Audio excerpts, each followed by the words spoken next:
The story of Mahabharata. The Mahabharata is one of the two great epics of India.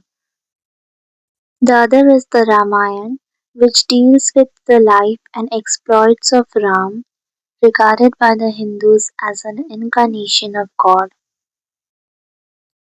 The Mahabharata contains the story of the great descendants of Bharat, the son of Dushyant and Shakuntala. The scene of the epic is northern India. The Mahabharata, more than any other book, has influenced the lives of the millions of Hindus for the last 2000 years.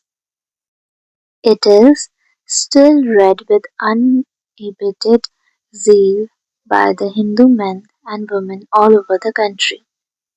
In the course of time, more and more matter has been added to the original book until it has assumed its present huge form containing about 100,000 couplets. The book contains all sorts of tales, legends, myths, philosophical discussions, and scraps of history. It is a mine of knowledge, secular and spiritual, but throughout the endless chapters and many digressions runs the old, original story, the fratricidal war between the two branches of a royal Kshatriya family. In ancient times, long ago the Christian era, there lived in India two royal families of cousins, known as the Kauravas and the Pandavas. The Kauravas were the sons of Dhritarashtra and the Pandavas of his brother Pandu. The former was the elder, but being blind from birth, he was debarred from the throne in accordance with Aryan law. Whereupon Pandu became the ruler of the ancestral kingdom which comprised a great part of northern India. Pandu had two wives, Kunti and Madri. By the first he had three sons, Yudhishthir, Bhim and Arjun, and by the second he had twins, Nakul and Sahadev.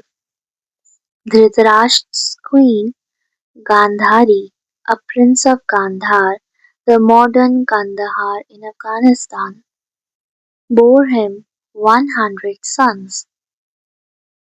At the time of her marriage, when she had learnt of her husband's blindness, she had bandaged her own eyes with many layers of cloth and taken a vow not to remove the bandage as long as he lived, so that she might not enjoy the light that was denied to him. Pandu died a premature death, and his five young children were placed under the loving care of their blind uncle. Their education was supervised by Bhishma, affectionately addressed by all as the grandsire. Bhishma is one of the noblest characters of Mahabharata, the personification of statesmanship, wisdom, and knightly valor, all crowned by the example of utter selflessness. He was a prince in his own right. When Bhishma was very young, his father had fallen in love with a beautiful maiden belonging to a low caste. But the maiden's father, a very proud and sensitive man, forbade her marriage to the king except on certain conditions.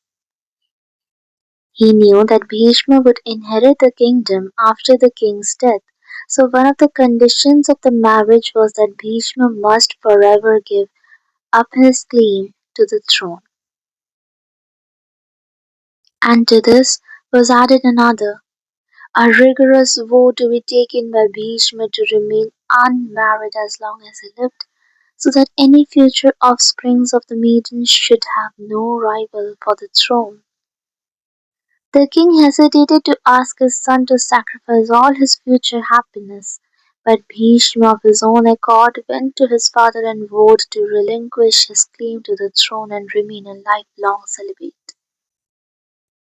Deeply touched by his son's nobility, the king blessed him with a boon, namely, that death should never snuff out his life without first obtaining Bhishma's consent.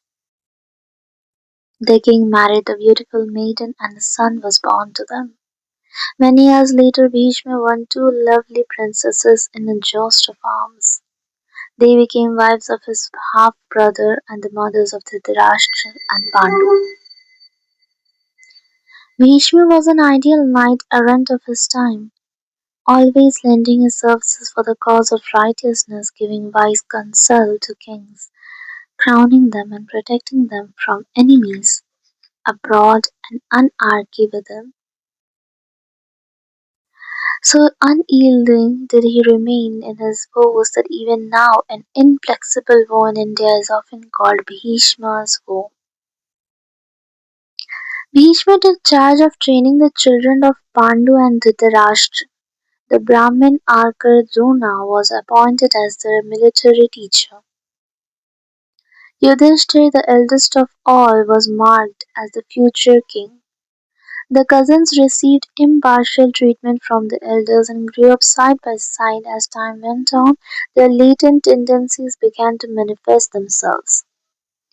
Yudhishthir was found to be endowed with gentleness, piety, righteousness, and especially an undeviating regard for truth and such other qualities as befit the ruler of a kingdom.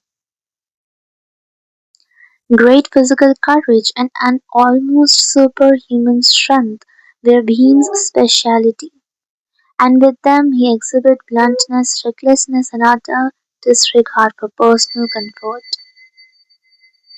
Arjun was the pattern of the chivalric ideal of his time: devotion to duty, proficiency in archery, indomitable courage, remarkable self-control, tenderness of feeling, generosity to the weak, loyalty to friends, and other knightly qualities marked him as a born leader of men.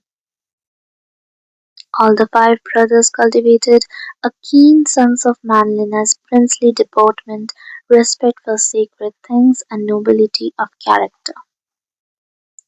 In striking contrast stood Duryodhan, eldest son of Dhritarashtra.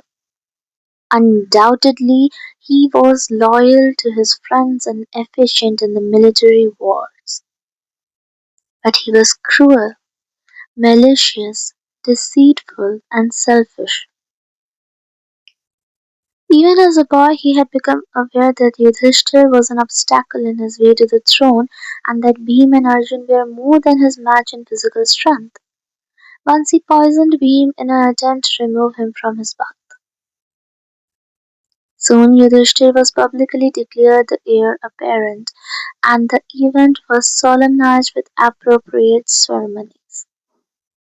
He began to discharge many important functions of state with the counsel of Bhishma, Drona, and other elders. He endeared himself to all by his patience, forbearance, uprightness, and benevolence. But all his only served to inflame the jealousy of Duryodhan, who was ever on the lookout for a means of destroying him and his brothers. Dhritarashtra no doubt tried his utmost to treat alike his own children and his nephews, but he did not altogether succeed in keeping under control special affection for his eldest son. Thus many a time Duryodhan wrung from his father grudging consent to things that might harm or destroy his five cousins. With the connivance of the blind father, he succeeded in trapping the five brothers and their mother in a house built of lac and other inflammable materials. But through the timely warning of a well-wisher, they escaped being burnt alive. They left the house through a subterranean passage and, to ensure their safety, disguised themselves as Brahmin beggars and went into hiding. At that time, it was proclaimed that the Princess Draupadi, a noted beauty of northern India, would celebrate her Swayamvar or bridal choice ceremony. The kings, princes, and the knights of the land responded to the invitation of her father, King Drupad, and assembled in his capital, each cherishing the desire to win the noble lady in the tournament. The Pandav brothers, too, attended the festival in their Brahmin guise. The winning of the bride was to be decided by shooting at a difficult target, the eye of a fish hung in the air. 5 arrows must pass in succession through a swiftly revolving wheel before striking the target, and the archer must aim at the fish by looking down in a dish of water in which it was reflected. Duryodhan, who was present with his friends, stepped forward, but he failed to pierce the target and was jeered by the crowd. The same fate met the efforts of other princes. At last Arjun came forward, everyone tittered at what appeared an unseemly greed on the part of a Brahmin beggar, but to the surprise of all he pierced the eye of the fish, thus fulfilling the condition of winning Draupadi's hand. At the festival were Krishna and Balram, two brothers related to Draupadi. They were also distant cousins of the Pandav brothers.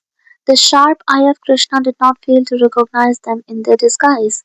He and Balram followed them and Draupadi to the hut where Mother Kunti was eagerly awaiting the arrival of her sons with the daily alms. That day they were unusually late, and she was worried. At last she heard their footsteps in the dark and was greeted by them in rather hilarious fashion. Even before being apprised of the day's earning, she asked them to share it among themselves. The five brothers decided to marry Draupadi, and Krishna gave them his blessing. Krishna, in whose veins flowed royal blood, was born in the clan of the Vrish. His father Vasudev was a nobleman in the court of Kamsa, to whose sister Devaki he was married. Kams, the king of Mathura, was a great tyrant. He was cruelty and unrighteousness personified after the wedding of his sister. As he was driving her and his brother-in-law to Vasudeva's place, he heard a voice from heaven saying, "The eighth child of this couple, O tyrant, will be a boy and your slayer." The king, enraged, and drove back with Vasudeva and Devaki, and imprisoned them in a dungeon of his palace. They were heavily shackled, and their prison was watched day and night by armed sentries. In course of time were born to them 7 children, who, with the exception of one, were killed by the vicious Kams. The one child, Balram, was secretly carried away, and the king was informed that he was dead. Now the time arrived for the great event, and Vasudeva and Devaki expectantly awaited the birth of the Saviour and the deliverer of the people from the oppression of the tyrant. Kams himself saw many omens of his own coming doom, and doubled the sentries about the prison house. It was a stormy night. Blinding rain and a violent storm raged outside. Now and then lightning illuminated the dark sky, and at midnight Devaki gave birth to a boy. And from all the miracles that happened at the time, it became apparent to the joys of parents that the child was none other than the Vishnu, the Supreme Lord, born to relieve the earth of sin and unrighteousness. Soon, however, the veil of Maya clouded their vision, and the Saviour appeared to them as their own babe. As they remembered the fate of the other children, their hearts were filled with unspeakable sadness when they heard a voice saying, "Take the child to the house of Nanda in the village of Gokul, and bring here the girl who has just been born to him."